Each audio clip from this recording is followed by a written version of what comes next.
Tatlo ka babayi kag isa ka miyembro sang LGBTQ+ community nagrambol sa isa ka kalan-an. Lalaki ginatudlo rason sang gamo. Si John Sala nakatuto.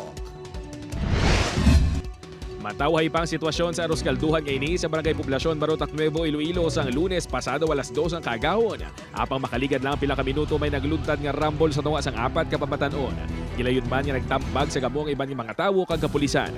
Suno sa Barotac Nuevo Police nagakaon sa nasambit nga kalan-an si alias Marie 14 anyos, isa ka babayi kag alias JJ 16 anyos, miyembro sang LGBTQ community. Sang naglabay sa lugar ang mag-utod nga sa ni alias Rica 18 anyos kag alias Chelsea 15 anyos. Si alias JJ is tinanong kung sino si Chelsea na yun, tinanong si yung dua na magkapatid.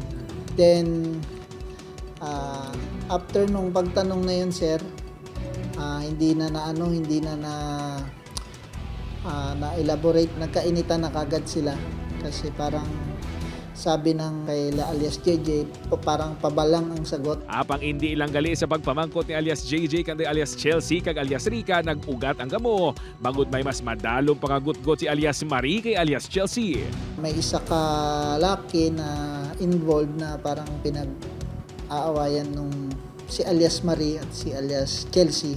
Magluwas sa inumol kag tampa, naglupad man ang pila ka pinggan kag bowl sa establishmento. Ang malain pa, may isa ka nagatindog lang malapit sa lugar nga naiguan sang pinggan sa nawong. Mapasakop pa inikuntani sa isa ka gay pageant.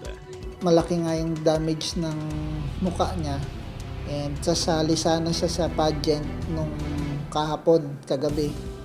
So hindi siya nakasali and na-hospital siya. Nahusay nang magtimbang nga bahin sa barangay apang mag-apasaka sa reklamong LGBTQ member nga naulamid lang sa gamo. Gintingan sa news team mamako ang bahin sang tagdumalahan sang kalan-an apang nagpaiway na nga magpa-interview. Ginpabayaran man sa mga ini ang nagkalaguba nga gamit. Upod kay Hans Desierto, John Sala. 1 Western Visayas.